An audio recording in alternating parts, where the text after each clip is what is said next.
2018 साली पिऊन मध्ये शिपाई या पदाविषयी झाला पेपर आपण या व्हिडिओमध्ये काढू. आणि शिपाई या पदासाठी 30 क्वेश्चन येतात, 10 मार्काची.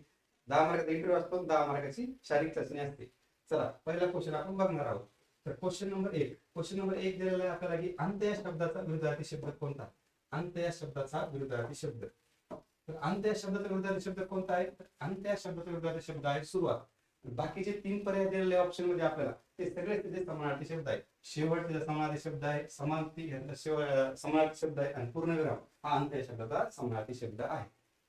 त्यानंतर क्वेश्चन नंबर 2, महाराष्ट्राचे पहिले मुख्यमंत्री कोण होते. तर महाराष्ट्राचे पहिले उपमुख्यमंत्री कोण होते आपल्या सगळ्याला माहिती, सिंपल क्वेश्चन आहे. यशवंतराव चव्हाण हे महाराष्ट्राचे पहिले मुख्यमंत्री होते. आणि ऑप्शन नंबर 1 विषयी आपल्याला अधिक सांगता येईल की वसंतराव नाईक हे महाराष्ट्रातील सर्वाधिक काळ मुख्यमंत्री म्हणून राहिलेले व्यक्ती आहे. सर्वाधिक काळ मुख्यमंत्री पद भूषणारे व्यक्ती वसंतराव नाईक. क्वेश्चन नंबर 3, भारताचे पहिले उपराष्ट्रपती कोण होते. तर भारताचे पहिले उपराष्ट्रपती कोण होते. तर डॉक्टर सर्वपल्ली राधाकृष्णन हे भारताचे पहिले उपराष्ट्रपती होते. आणि भारतीय राज्यघटनेच्या कलम 63 मध्ये उपराष्ट्रपती विषयी तरतूद देण्यात आलेली आहे.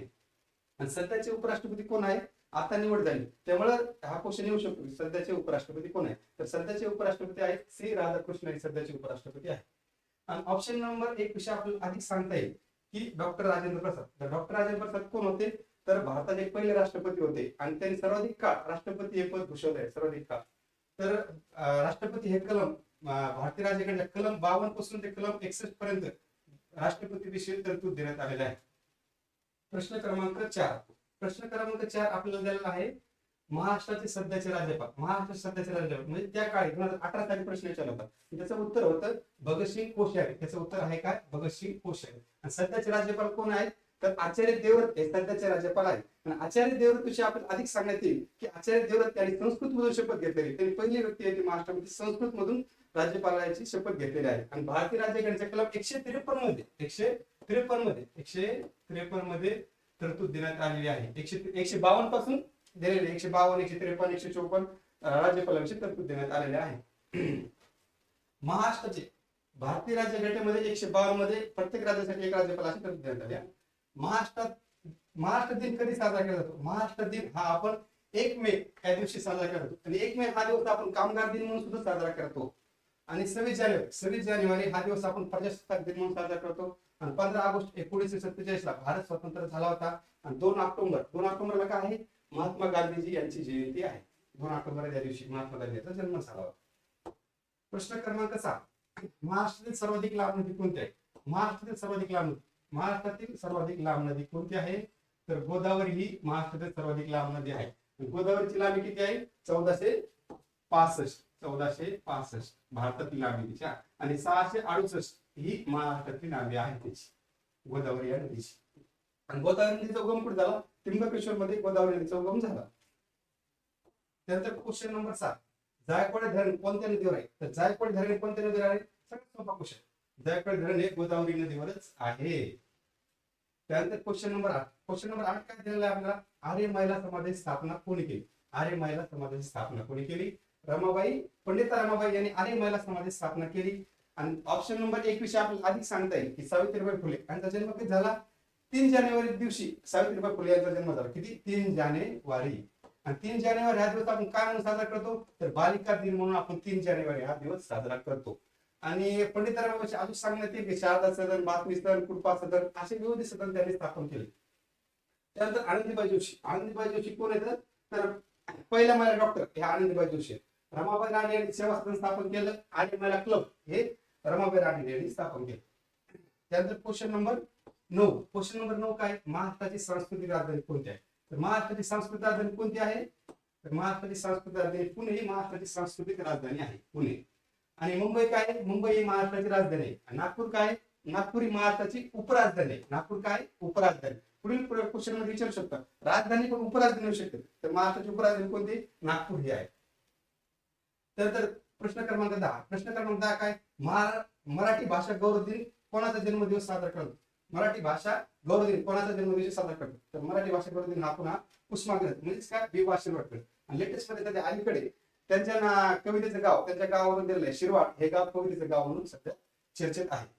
त्यानंतर आपल्याला या नंबरवर हाय पाठवा. आपला 5000 प्लस MCQ आपल्या 2018 पासून आलेले क्वेश्चन आपल्या या पीडीएफ मध्ये तुम्हाला पाहायला मिळतील. आणि 2018 पासून जे सगळे जे पीडीएफ आलेले सगळे आपल्याला त्या नोट्स मध्ये तुम्हाला अवेलेबल भेटतील. फक्त 99 रुपयात आपण त्याची फीस ठेवलेली आहे. 99 रुपयामध्ये तुम्हाला 5000 प्लस MCQ पाहायला मिळतील. आणि ते सगळे MCQ या पेपरमध्ये सगळे MCQ त्यामध्ये दिसतील. आणि 95 52 55 52 55 52 62 95 63 या नंबरवर 99 रुपये मारा आणि स्क्रीनशॉट टाका. 263 पेजचे ती नोट्स आहे. 5000 प्लस MCQ आहे. 2018 पासून 25 पर्यंत सर्व प्रश्न या पीडीएफ मध्ये तुम्हाला पाहायला मिळतील शिपाई पदाविषयी. त्यानंतर क्वेश्चन नंबर 11, महाराष्ट्राचा राज्य प्राणी कोणता आहे? तर महाराष्ट्राचा राज्य प्राणी कोणता आहे? सोपा क्वेश्चन आहे. महाराष्ट्र राज्य प्राणी कोणता आहे? शेकडो हा महाराष्ट्राचा राज्य प्राणी आहे. त्यानंतर क्वेश्चन नंबर 12, भूदान चळवळ कोणी सुरू केली? भूदान चळवळ कोणी सुरू केली? तर भूदान चळवळ ही आचार्य विनोबा भावे यांनी केली. आणि आचार्य विनोबा भावे यांच्याविषयी आपल्याला अधिक सांगता येईल की आचार्य विनोबा भावे काय ते वैयक्तिक सत्याग्रहाचे पहिले सत्याग्रही म्हणून आचार्य विनोबा भावे आहे. वैयक्तिक सत्याग्रहाचे दुसरे सत्याग्रह कोण आहे? पंडित नेहरू हे वैयक्तिक सत्याग्रहाचे दुसरे सत्याग्रही आहेत. त्यानंतर क्वेश्चन नंबर 13, क्वेश्चन नंबर 13 काय दिलेला आहे? राज्यसभेच्या सदस्याचा कार्यकाळ किती असतो? राज्यसभेच्या सदस्याचा कार्यकाळ किती असतो? 6 वर्ष राज्यसभेच्या सदस्याचा कार्यकाळ असतो. आणि भारतीय राज्यघटनेच्या कलम 79 मध्ये राज्यसभेचे सदस्य दिलेले. कलम 80 मध्ये राज्यसभेचे सदस्य दिलेले. कलम 79 मध्ये काय? संसद. कलम 79 मध्ये काय? संसद. आणि कलम 80 मध्ये काय? राज्यसभा. राज्यसभा. कलम 81 मध्ये काय दिलेले? लोकसभा. पुढील म्हणजे आपल्याला हे पाहायला मिळेल की भारतीय राज्यघटनेच्या कलम 79 मध्ये काय दिलेले? तर राज्यसभा असा प्रश्न येईल. त्यानंतर क्वेश्चन नंबर 14, क्वेश्चन नंबर 14 काय? चौदार तळे सत्याग्रह कोणत्या जिल्ह्यात झाला? तर चौदार तळे हा सत्याग्रह आपण रायगड जिल्ह्यात झालेला आपल्याला पाहायला मिळेल. त्यानंतर क्वेश्चन नंबर 15, क्वेश्चन नंबर 15 काय दिलेला आहे? मेळघाट अभयारण्य कोणत्या जिल्ह्यात आहे? तर मेळघाट अभयारण्य हे अमरावती जिल्ह्यामध्ये मेळघाट हे अभयारण्य आहे. पुढे अमरावती या जिल्ह्यामध्ये मेळघाट हे अभयारण्य आहे. अमरावती.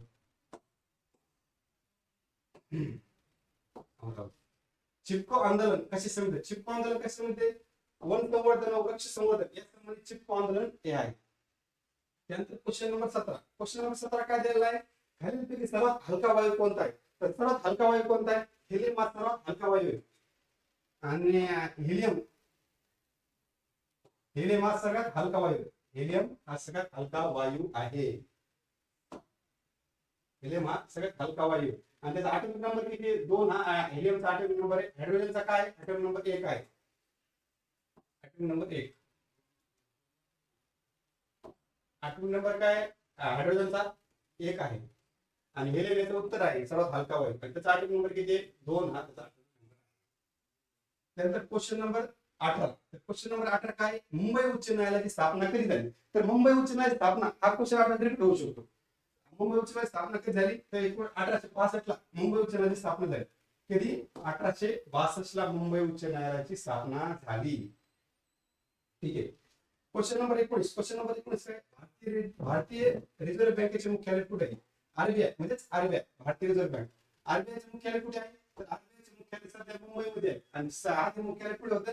तर कलकत्ता या ठिकाणी आरबीआयचे आधी मुख्यालय होते. आता सध्या कुठे आहे? मुंबई या ठिकाणी. आणि आरबीआयचे सध्याचे गव्हर्नर कोण आहे? संजय मल्होत्रा हे आरबीआयचे सध्याचे गव्हर्नर आहे. असा क्वेश्चन येऊ शकतो पेपर मध्ये पुढे. आरबीआयचे सध्याचे गव्हर्नर कोण आहे? तर आरबीआय सध्याचे गव्हर्नर कोण आहे? संजय मल्होत्रा हे आहे. त्यानंतर क्वेश्चन नंबर 20, सर्वोच्च न्यायालयात नियुक्त झालेल्या पहिल्या महिला वकील कोण आहे? तर सर्वोच्च न्यायालयात नियुक्त झालेल्या पहिल्या महिला वकील कोण आहेत? आपल्याला सांगता येईल. कोण आहेत? इंदू मल्होत्रा या पहिल्या वकील आहेत. आणि सर्वोच्च न्यायालयात पहिल्या सरन्यायाधीश म्हणून कोणाला सांगतात? आपल्याला फतिमा बीबी या सरन्यायाधीश, पहिल्या सरन्यायाधीश. पुढील क्वेश्चन पेपर मध्ये आपण विचारू शकतात की सर्वोच्च न्यायालयाच्या पहिल्या सरन्यायाधीश महिला म्हणून कोणाची नियुक्ती झाली? तर फतिमा बीबी. त्यानंतर क्वेश्चन नंबर 21, क्वेश्चन नंबर 21 काय दिलेला आपल्याला? पेनटिप या शब्दाचा मराठीत अर्थ काय? तर पेनटिप या शब्दाचा मराठीत अर्थ काय? तर फिर्यादी या पेनटिप या शब्दाचा मराठीत अर्थ आहे. तर केसाने गळा कापणे या वाक्यप्रचार अर्थ काय? केसाने गळा कापणे. तर केसाने गळा कापणे या शब्दाचा अर्थ आहे विश्वासघात करणे. विश्वासघात करणे हा त्याचा अर्थ आहे. क्वेश्चन नंबर 23, क्वेश्चन नंबर 23 काय झालंय? डिसेंबर 2018 ला पहिल्या सामना कोण ठरला, तर त्या काळचा प्रश्न आहे तो 2018 मध्ये झाला सामना कोण ठरला, तर चेतेश्वर पुजारा त्याचे योग्य उत्तर होतं, चेतेश्वर पुजारा. त्यानंतर क्वेश्चन नंबर 24 काय झालेला आहे आपला, भारताचा पहिला अंतराळवीर कोण आहे, तर भारताचा पहिला अंतराळवीर कोण आहे, राकेश शर्मा हा भारताचा पहिला अंतराळवीर आहे. कोण, राकेश शर्मा. क्वेश्चन नंबर 25, लोकहितवादी म्हणून कोण ओळखतात, लोकहितवादी म्हणून कोण ओळखले जातात, तर लोकहितवादी म्हणून कोण ओळखले जातात, आपल्या सर्वांना माहिती आहे लोकहितवादी गोपाल हरी देशमुख म्हणून लोकहितवादी यांना ओळखले जाते. क्वेश्चन नंबर 26 काय दिलेला आहे, क्वेश्चन नंबर 26 दिलेला आहे आपल्याला, राष्ट्रसंत म्हणून कोण ओळखले जातात, राष्ट्रसंत म्हणून कोण ओळखले जातात, सोपा क्वेश्चन. राष्ट्रसंत म्हणून कोण ओळखले जातात, संत तुकडोजी महाराज हे राष्ट्रसंत म्हणून ओळखतात. संत गाडगे महाराजांचे जन्मस्थान कोणते आहे, संत गाडगेबाबा यांचे जन्मस्थान आपल्याला सगळ्यांना माहिती आहे, शेनगाव या ठिकाणी आहे. शेनगाव या ठिकाणी, शेनगाव कुठे आहे, अमरावतीमध्ये आहे. पुढील प्रश्नामध्ये असे विचारू शकतो, संत गाडगेबाबांचे जन्मस्थान कोणते, शेनगाव काढून टाकतात फक्त अमरावती झालं, त्यामुळे अमरावती येते ना ठेवा, अमरावतीमध्ये शेनगाव आहे. त्यानंतर क्वेश्चन नंबर 28, छत्रपती शिवाजी महाराजांचा जन्म कोणत्या किल्ल्यावर झाला, छत्रपती शिवाजी महाराजांचा, हे आपल्याला आणले करायला छत्रपती शिवाजी महाराज जन्म कुठे झाला, छत्रपती शिवाजी महाराज शिवनेरी या किल्ल्यावर छत्रपती शिवाजी महाराज जन्म झाला. छत्रपती शिवाजी जन्म कधी झाला, 19 फेब्रुवारी 1630 रोजी छत्रपती शिवाजी महाराजांचा जन्म झाला. रायगड काय, रायगडला छत्रपती शिवाजी महाराज राजधानी केली होती. आणि पुढील प्रश्नपत्रिकेमध्ये असा क्वेश्चन विचारतो की छत्रपती शिवाजी महाराजांचा राज्याभिषेक कधी झाला, तर 6 जून 1674 ला छत्रपती शिवाजी महाराजांचा राज्याभिषेक झाला. मध्यरात्रीचा सूर्य कोणत्या देशाला म्हणतात, तर मध्यरात्री सूर्य कोणत्या देशाला म्हणतात, तर नॉर्वे या देशाला मध्यरात्रीचा सूर्य म्हणतात. त्यानंतर क्वेश्चन नंबर 30, 10,000 किमतीच्या वस्तूवर 25% सूट दिली, किती 25% सूट दिली तर विक्री किंमत किती, सोपा क्वेश्चन आहे बघा. 10,000 गुणिले किती, 25% सूट दिली म्हणजे 100 मध्ये 25 गेले किती राहिले, 75 भागिले 100, हे 2 शून्य कटले, हे 2 शून्य कटले, 100 गुणिले 75 किती झाले, 75, 7,500. ऑप्शन नंबर बी. धन्यवाद मित्रांनो, आपण हे 30 क्वेश्चन 2018 साली झालेल्या क्वेश्चन पेपर मधले घेतले आहेत आणि आपण जे ज्ञानरूपाने पीडीएफ दिले त्यामध्ये सगळे क्वेश्चन तुम्हाला पाहायला मिळतील आणि ती फक्त त्याची फीस आपण 99 रुपये ठेवली आहे. तुम्ही त्या नंबरवर 99 रुपये मारून स्क्रीनशॉट टाका आणि तुम्हाला ते मिळतील 5,000 क्वेश्चन. धन्यवाद. ठीक आहे.